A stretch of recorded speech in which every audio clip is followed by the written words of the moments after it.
Good morning, everyone. Welcome to Teach Better Today, our morning show that happens every single weekday at 7 a.m. Eastern. My name is Rae Hughart. Katie Miglin is in the house. And I don't know, we're going to talk about our weekends and get into some cool topics. We have a listener question today, so love that you guys are reaching out.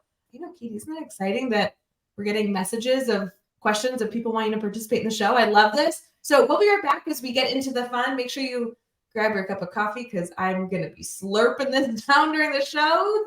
We'll be right back.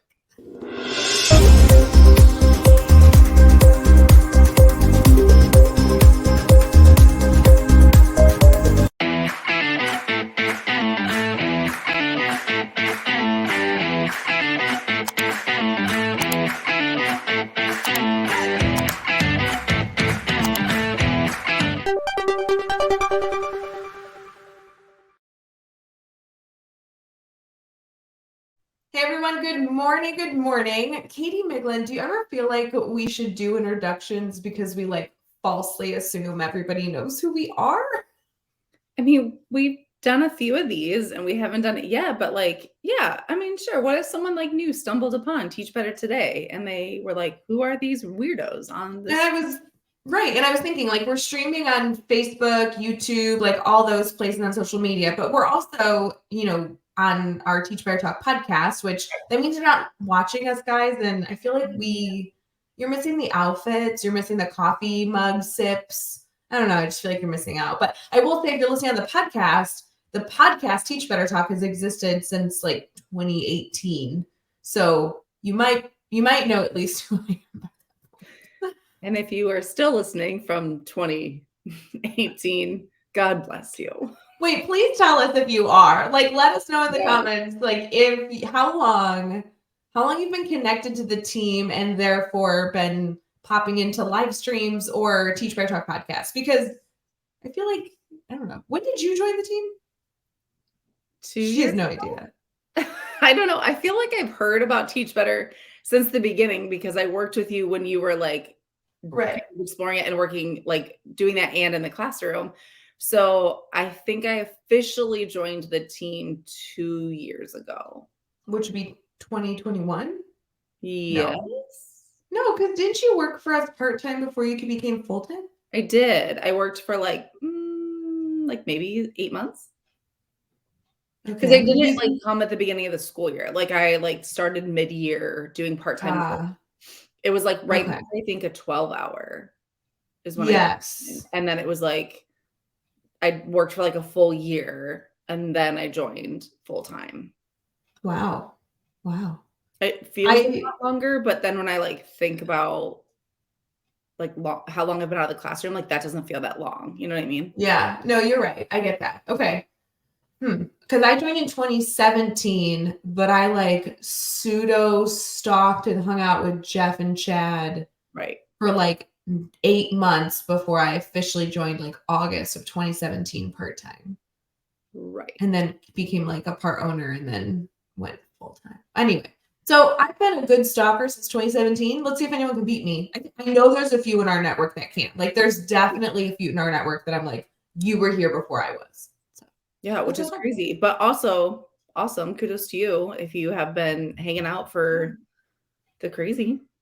The crazy. It has been crazy. Speaking of crazy, how's your weekend, Katie Miglin? Well, my weekend was so great because I got to see you in person. IRL, in real life. Yeah. Mm-hmm. Yeah. It was super fun. Had a good day on the lake, gorgeous weather.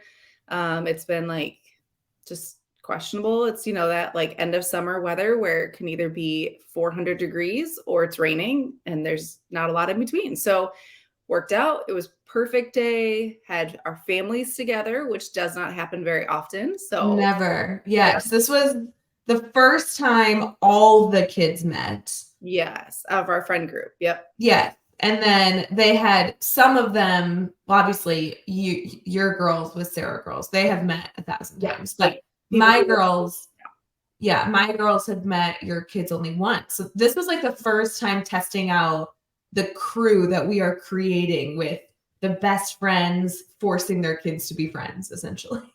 Yeah, and I'm not gonna lie, I was like it could go 50-50, right? Like, Right. anytime you have adults that are friends and you're, like, wanting the kids to be friends, it could either be perfect and like, "Oh, this makes sense, everyone's getting along," or it's like, we can only hang out as adults, and I feel Mhm. like I was a little nervous going in that morning because I was like, "Today is, like, a very unstructured day." It's literally just them playing, and the adults are gonna hang out. And it was like no one skipped a beat. Like, we walked in and immediately my kids were like going in the water with your kids and everyone was just playing. There was no like awkward, like, well, I don't know her name or I don't know, like it was just little and all day that's what it was.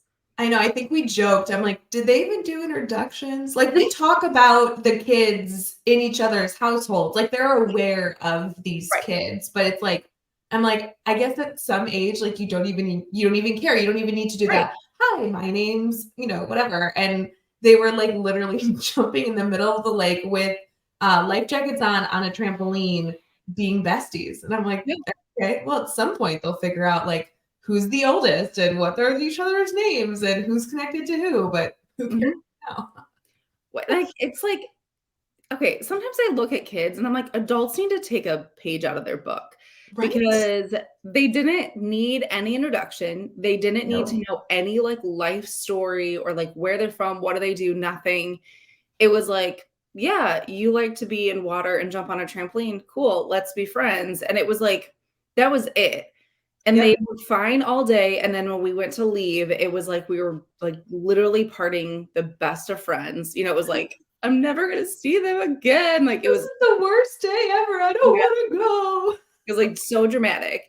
But I was like, gosh, adults are like, they would have taken the whole day to get to know someone and then maybe considered a friendship later. Like, Yeah. they could all be a little bit more like kids and just be a little bit more forgiving. Why is that? Because I was looking, I'm like, okay, so we had a huge variety of ages, which obviously in like friend groups as adults, that really doesn't That matter. happens, Like, right? yeah, like my friends' ages are like within 20 years of like Mhm. backwards and forwards. But Right. um for them, what we had like almost five. I can't believe Stella's four.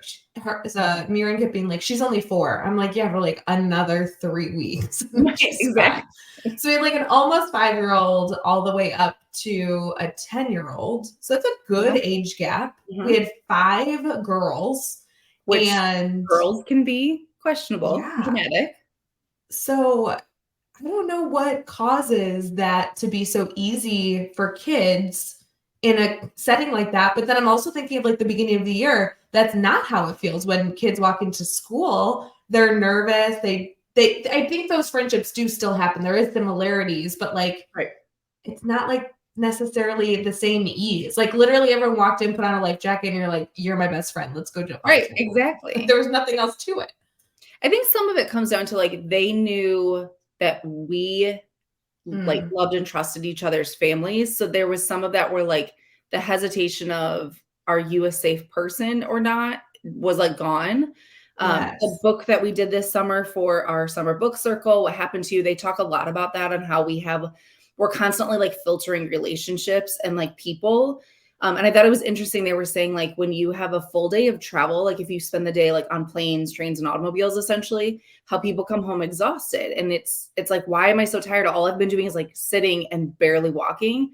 And they Yes. said it's because we're constantly filtering all the new faces of, like, "Are you a safe person? Are you not? Are you someone I can say hi to? Can I smile at you?" And I'm like, that Yes. makes so much more sense when it comes to, like, when we meet people for the first time, right? Like, first day of school, that day is exhausting. I mean, I know you know this from, like, having kids in Oh the my house. god. Everyone Yes. comes home and crashes, and we used to do that as educators, right? Ugh, It's there's like nothing, guys, in case you need this reminder, which none of you do, there is nothing like first week of school tired. Nothing. You no, can't explain it to anyone who has never done it. There is right. nothing. You Yeah, can't. And, like, anyone not in the world of education does not understand that. they don't get it. But it makes sense that you are, like, mentally processing all the new interactions, and as an adult, you're also processing your to-do list and all the things that go with the job, but, like, as a kid, they're literally in some of our schools, they're meeting, 100 plus new faces every hour, Mhm. every passing period, and so it makes sense why we're so tired because 'cause we're doing so much in our brain that we don't even So realize. I don't know how, because I love that we just got into this random conversation, but I wonder if there's something we can do here as educators walking into the beginning of the year to try and create that same like feeling of I'm endorsing this person is good for you Right. at the beginning of the year. Because I know that there's been times where, I mean, of course, every educator at the beginning of the year is going to do their best to make everyone warm and fuzzy. I have no doubt, Get to know especially in you this network. games, all that. Yeah. Totally. But sometimes we make the environment warm and fuzzy and we forget to make that student to student connection immediately. And I wonder if this is just a reminder at the beginning of, the first few weeks of school, you're consciously walking around to students saying, hey, Ella, have you met, Ben? Ben is a really nice student. I'm really glad that you're both in my class. I think you're going to have a lot in common. And just leave it like that. I think you're automatically maybe not opening the door fully, but you are opening the door. And maybe that's what we all need. Because as you're saying this, random people, I always try and be warm and, eager to get to know them. I really work at that. That's something that I want to be better at. But if they had known you and you introduced me being like, hey, this is Sarah, she's outstanding, so funny, you're going to love her, I automatically feel an internal shift where I'm more eager to get to know her. Yeah, any of the even minor anxiety or stress that goes with like filtering the person goes away because you're like, I don't need to filter them. I have a reliable source. But I think this is true, when we look at our classrooms, and I always like admire, because this was not my jam until probably like my last few years, but I always admire teachers who don't have a seating chart on the first day of school. And I know this is a hot topic, and I know there's lots of people who have strong feelings, but to be able to like walk into a classroom and find your comfort zone, or find like just somewhere that makes you feel a little at ease, even if it's just for a few days. I'm not saying we like never need to make kids meet new people, but that initial day, I would feel like overwhelmed if I walked into a staff meeting and I didn't know anybody and I was required to sit in a specific seat around people I had no idea and I couldn't filter on my own. So I just wonder if there's like something to be said about letting kids have a little bit of autonomy and, like easing into their comfort zone. Now I know there's like, we got to sit next to our friends and then we talk and like all the things that go with it. But like a kid who truly doesn't know anyone, that could be kind of stressful to be given a specific spot. I really adore you, but I think I wholeheartedly disagree. Really? Maybe that's good. Maybe this is like finding the happy medium, because first off, I love students choosing their seats because like that's my vibe. But and that's my vibe. But I also think that sometimes having to make a choice in an environment that is new to you is even more stressful. That's like true. if I'm in a staff meeting, I don't know anyone and it's not assigned seats, then I'm going to sit by myself. Like I'm intimidated by people because that's a good point. I hate to say that. Or you walk into a classroom as a student, even if, at my age, I'm a student, you like walk into a classroom as a student, I have to then do a full audit of the room to see what I want, which takes time and that's high anxiety, versus being told where to sit. And then once I'm seated and I'm in a safe space, taking a full audit of the room. So it's interesting. I wonder if there's balance here. And I think that this is something as humans, I hate to say teachers, because I think it's beyond that. But sometimes we find ourselves, staff meetings or something in between, being a little cliquey. And I mean that in like an okay way. Like I've lived in that space like of not having people to go to and then having my favorite people to go to. I totally respect it. But I'm just even thinking we all have, and I'm saying that generally, but it literally must be true for 99%. We all have new administrators this year, right? We all have new staff this year in the classrooms. And how often do we, the first day of school, actually walk up to the new person and say, hey, are you new? I don't like recognize you. You should come sit with me. I have some staff you'd like to, like, you should meet. Right. And like, I don't know if it's not ego and it's not disinterest in being warm. I just think people are programmed to think of themselves, and teachers are programmed to give to their students. They don't always give to their colleagues. Well, I feel like I'm a person. I mean, you know me, you've worked in a building with me before, obviously Yeah. we're friends like now, but I've been in that space where I knew people and I would be anxious trying to like bring a new person in because Right. it was like, well, what if it messes up like the vibe? And first day of school or like when you're back to school, you want to like talk to people you haven't seen for a while.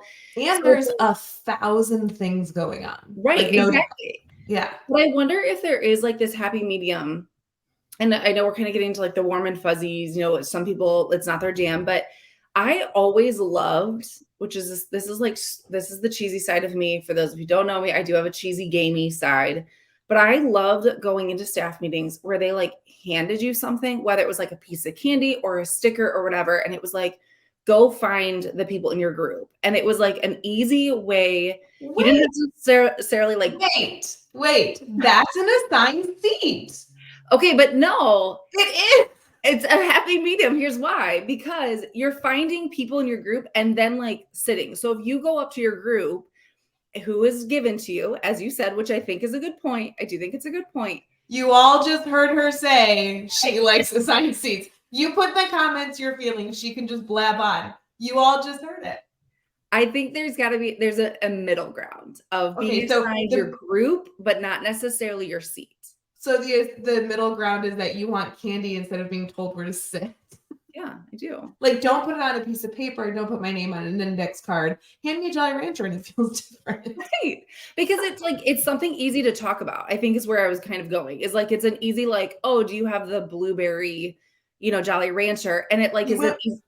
you went with blueberry of Jolly Rancher of all the colors. You went Blue with raspberry is blueberry? the bomb.com. It's the best one. No, I like watermelon for Okay, sure. watermelon is a close second, but Yeah. go to any Blueberry, classroom, blue raspberry is always the one that's gone first. but can you predict why I don't like blue raspberry? Because it makes your tongue blue? Yes. You know me so well. I do. I think there's a happy medium. I hear what you're saying about, yes, that's true. Like walking into a room and having to assess the whole situation can be very overwhelming. So can you find like a middle ground of giving students something that's like easy for them to, if nothing else, just say, hey, I have a cherry Jolly Rancher. Are you guys the cherry group? And then just like sitting versus I think like the structure of like, this is my assigned seat and not knowing anything, can't control anything makes like me, who's a control freak, very uneasy. So the takeaway from this conversation is Katie and I get to see each other this weekend, and we want to encourage all of you to figure out how to create more connections your first few days of school. Be like the 5-year-olds and I think like the 9-year-old Oki is the coolest. I don't know. Yeah, that's true. But like, okay, can we for like 30 seconds just talk about the 2 youngest? So for those of you who don't know, my God. the youngest in the group are my daughter Stella and Miran. Miran, yeah. Yep. And they are sassy as can be in their own world, right? Like everyone who knows them is like sassy attitude. Like they're the ones that if you don't know where they're at, you're like, something's not going well. Like I need to have eyes on them. Yes. Putting them together it brought so much joy because it was literally like 2 peas in a pod, but like a taste of their own medicine. Like there were so many like little 4 or 5-year-old arguments. Well, I guess she's 6, but like it was that like silly disagreement where it was like, no, that is how my swimsuit is supposed to be. You don't know. And I'm like, this is so great because they're literally like in a mirror. Like they're giving because both their older siblings are more like chill, low key people pleasers, and so they don't get the same sass back at home. So yeah, that was a good matchup for sure. We should put them together in a room and just leave them for a bit again, and maybe I was watching them on Saturday. It was so funny. It was like, gosh, this is great. Now they know what it's like to live with them. Oh my God. Okay, Katie, we have successfully done 20 minutes of Teach Better today, and we've not done anything that we're supposed to do. And I specifically wanted to highlight that we have a listener question today. So should we do the listener question, or are we out of time? I feel like with the plan that we've been doing, I know we didn't do the Teach Better talk or whatever we did it. Commercial is. The adorable commercial of our team talk that happens every single show. No, we didn't click the thing because we just got into it. But I do think that listener question can be valuable on another day. But I have to do with this topic, so you're going to make them wait? Well, then I have to come back and hear it. Yikes. Okay, friends, you don't get the cool, fun team talk commercial, and you have to wait for our listener question, but it really was like... It's a good one. It's a good one, so come back. So the next show, or like very soon, we're going to do the listener question. Yes, and that is also a good topic. But I think today we gave a good idea of like, how are you going to break the mold of that anxiety when a student walks into your classroom for the first day of school, first week of school, or when you have a new student, something to keep in mind as you go through the year. How do you kind of break that ice in a natural but also easy way? And just think about how kids hang out when they're young and they don't care and they just jump in. Like, bring some of that back into our classroom. Even if you teach the younger grades, some of that stress and anxiety is still there because it's still the first day of school. There's a lot happening. So yeah, I love the teacher endorsing the person as a safe person. I haven't thought of it that way, but thank God we did that book study this summer. It made you so smart. Well, I try. All right, guys. We'll be back on our next show. We will give you as many listener questions as we can. I actually have a bunch, but this one I was just really excited to do. Thank you for tuning in to Teach Better Today. This is our morning show every single morning, Monday through Friday at 7 a.m. Eastern. We stream on Facebook, YouTube, Twitter, all the places. But you can also listen on Teach Better Talk podcast. We will see you all soon. Bye, friends. Have a good day. See ya. Hey, Teach Better community. Thank you so much for joining the Teach Better Today morning show every single weekday at 7 a.m. Eastern. We have so many resources for you outside of this live stream at teachbetter.com, including blogs, podcasts, and professional development that will bring our team to your school. Wherever you are listening from this morning, please make sure you are sharing and celebrating the incredible educators in this world. And hey, if you are listening over on a podcast to Teach Better Talk, we would love a 5-star review. The comments are always so entertaining. We'll see you tomorrow.